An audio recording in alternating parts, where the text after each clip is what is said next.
Welcome, and thank you for viewing the webinar, Using the Social Studies Distance Learning Packets. The purpose of this webinar is to provide further detail on how teachers can use the Social Studies Distance Learning Packets to support quality social studies instruction. By the end of this webinar, teachers will be prepared to use the packets in either distance learning, hybrid, or in-class instructional settings. And teachers will also be prepared to implement tasks from the scope and sequence in a distance learning setting.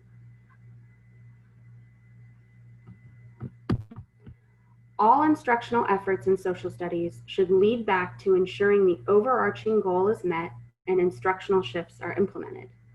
To review, the purpose of social studies is to prepare students for civic life. Our goal is to graduate students who are knowledgeable about the world, able to express reasoned arguments, and equipped to take informed action. To reach this goal, teachers must plan effectively so students learn content through the exploration of high quality and complex sources. Students must do the majority of the thinking and speaking, and students must practice using evidence to support claims in a logical and critical way. As social studies teachers, we are charged with the planning so our students reach these shifts in the short term, thus helping our students to reach the goal in the long term. The pandemic poses challenges to plan towards these shifts, and the purpose of the distance learning packets and this webinar is to support teachers in overcoming those challenges to ensure students are actively working towards goals and instructional outcomes in social studies. Let's clarify exactly what the social studies distance learning packets are. The social studies distance learning packets were created in preparation for the 2020-2021 school year to support teachers in teaching social studies content through the shifts and the chance that distance learning occurs. Schooling may look very different this year than previous years, so this webinar also provides guidance on how to use these packets in various settings. The packets do not cover the entire content of the unit, but instead focus on a key topic from that unit. Teachers can use the packets as a cornerstone to build materials for additional content coverage. The materials are designed to be low tech, but can be adapted for schools using an online learning platform. Packets are currently available for Units 1 and 2 and are located in the K-12 Social Studies resource page. And Unit 3 packets will be released in November. The department will evaluate the need for more distance learning support throughout the 2020-2021 school year. As stated earlier, the social studies distance learning packets support teachers in continuing to teach using the shifts in a distance learning setting and various other school settings. Let's look at some ways in which the distance learning packets support the goals and shifts in social studies. Text sets, organized by supporting question, are used to build students' knowledge on the topic at hand. Sets also include visual sources such as political cartoons, paintings, diagrams, maps, and charts. The formative performance tasks that follow each supporting question provide support for students in developing claims, while the summative performance task asks students to express a claim. And students use sources to learn content and write responses. Through this webinar, we will discuss ways in which distance learning packets can be used in the event of campus closure, as well as how they can be used in a hybrid setting or in a full-time in-person classroom setting. We will also take some time to discuss ways in which teachers can transition the scope and sequence task to an online learning setting. Now, we will discuss using the distance learning packets in the event of a campus closure. Students engaged in distance learning are doing so with access to dependable technology or without. First, we will talk about pointers for using the distance learning packets with students who have no technology or limited technology. For students with no or low tech, teachers should assign daily or weekly assignments from the packets, including what sources students should read and study, what questions they should provide completed written responses to, and what questions they should prepare answers to in preparation to discuss on a check-in with the teacher. While it's possible to print a packet and collect it with no touch points in between, it's important to make distance learning, even in a low-tech setting, as interactive as possible. Let's talk more about checking in with students on their work. In a low-tech setting, phone call check-ins are the best option. Teachers can use phone check-ins with students to check for understanding, discuss student responses to questions, and provide feedback on assessment responses. Phone calls may also be used for shared reading or read-alouds for sources when necessary. In addition to phone calls being used to support students with read-aloud accommodations, voice recording text is also an option. The next option is intended for students who are in a distance learning setting, but they do have access to reliable internet. In this instance, teachers should first determine which parts of the packet students should be completed offline independently, otherwise known as asynchronous learning. What sources and questions should students read and respond to independently, and which questions should students prepare to discuss in a digital setting? Teachers can transfer the packet contents to any online learning platform their school is using and use that platform to collect formative and summative tasks. Next, teachers should determine what parts of the packet should be done online together, also known as synchronous learning. Synchronous learning should be used as a time for discussions, and teachers may find that the after reading questions in the packets or the supporting questions are better suited for discussion questions. Discussions can be done whole or small group, but the questions should be predetermined and assigned during asynchronous learning. Modeling may also be needed during synchronous learning. Let's look at an example of how this could look using the Unit 1 distance learning packet from grade 5. When planning for how to use the distance learning packets in a high-tech setting, it's important to think through what work will be asynchronous and what work will be synchronous. Typically, sources should be assigned to be completed before synchronous learning with accompanying questions for students to write answers to. The guiding questions from the packets are best aligned to that purpose.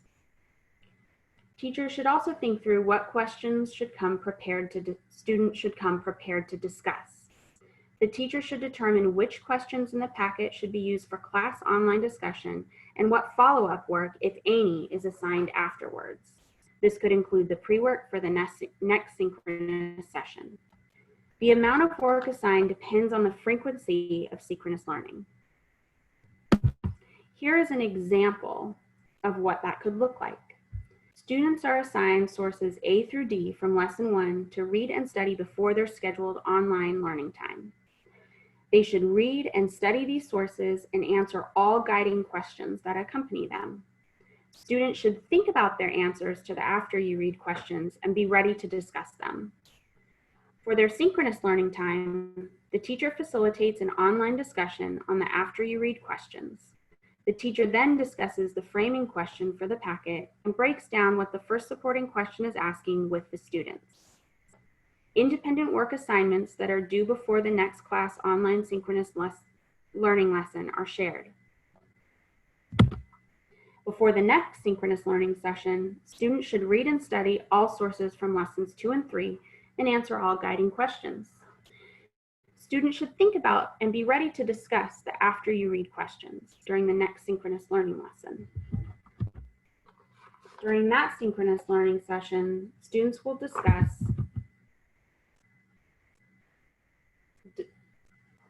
During that synchronous learning session, students will discuss the after you read questions from lesson 2 and 3 and discuss supporting question 1. After online learning, students should take the first formative performance task. Now we will discuss what using the distance learning packets can look like in a hybrid setting. In a hybrid setting, teachers should think through which parts of the packet should be assigned during at-home days and which should be done in class. For at-home days, students should be reading and studying assigned sources, answering questions in writing, and preparing answers for questions flagged for class discussion during in-class days. For days when students are at school, teachers can be checking for understanding with sources and conducting class discussions on the previously identified questions. For the more challenging sources, teachers should consider saving those for in-class days so they can provide more support. Additional resources, such as videos, can be used in class, and those videos can either come from the digital extensions in the packets or from the scope and sequences. Taking formative and summative assessments in the classroom can also allow for more variety. Teachers should consider substituting some of the writing assessments for philosophical chairs discussions or purposeful projects. Here is an example of what using a packet in a hybrid setting could look like. Students are assigned to read the sources from Lesson 4 while they are at home. They should complete written responses to the guiding questions and prepare their answers for the after you read questions for an in-class discussion. For the at-school day, the teacher briefly reviews the sources with the class, shows the videos from the digital extension to build more knowledge, and conducts a class discussion on the after you read questions from Lesson 4. Now we will discuss what using the distance learning packets can look like in a classroom setting. If school is entirely in person, the distance learning packets are not needed. However, if preferred, they may be used instead of other curricular materials. The distance learning packets are designed to teach the same content as a unit topic in a distance learning setting. If you are engaged in in-person teaching and learning, you do not need to use these on top of what you are already doing to teach social studies. If it is preferred to use the distance learning packet, they should be modified to include collaborative work to enhance the educational experience for students. Some examples of what those adjustments could be are changing the way some of the text is read. This could be done through jigsaws or partner reading.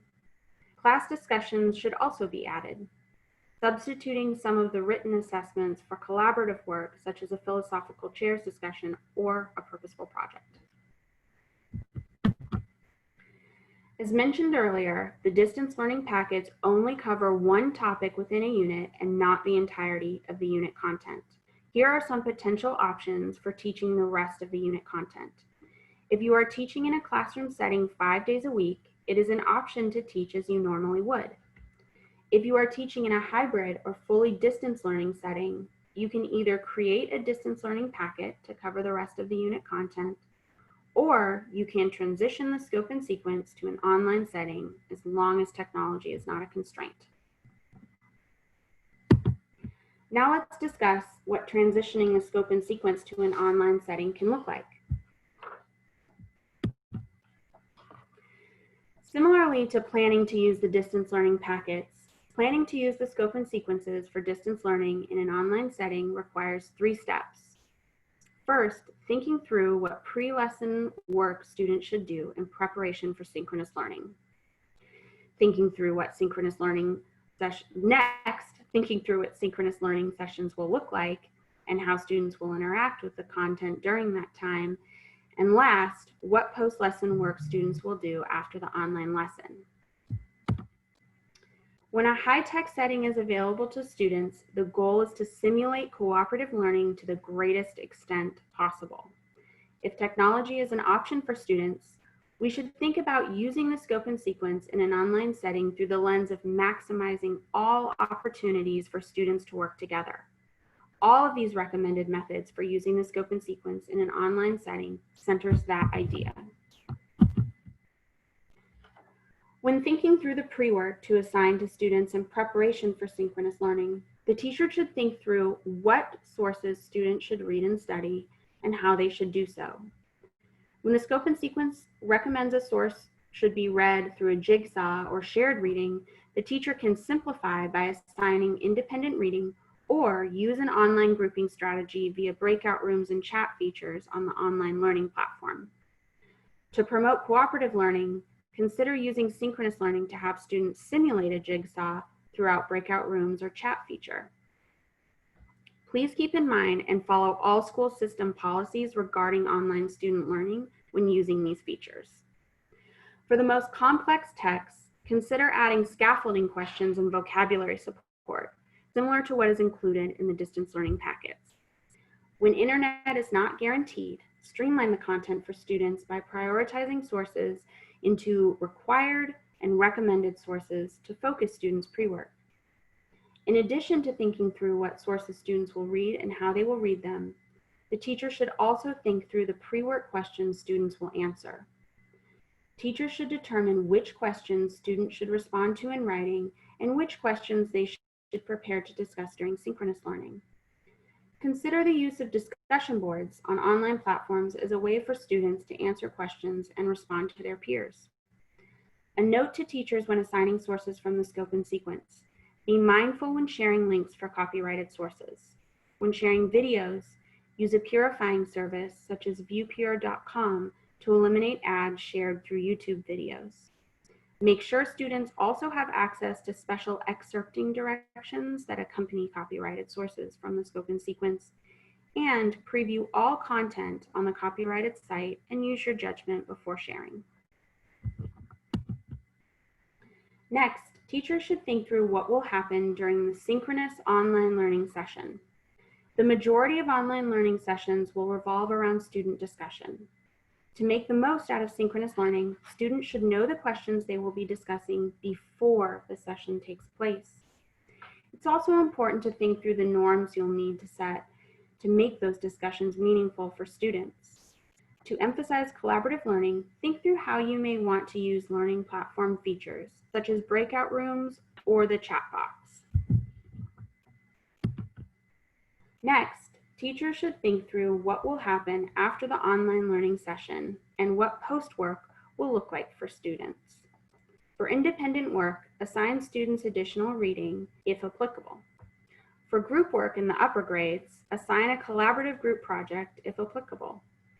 Assessments assigned through post-work can be worksheets or graphic organizers, extended response or constructed response writing, or purposeful projects. This concludes the webinar. Thank you for all you do for the students of Louisiana, especially in these challenging times. The work of educators is valuable beyond measure. If questions remain or additional support is needed, please contact Classroom Support Toolbox at la.gov.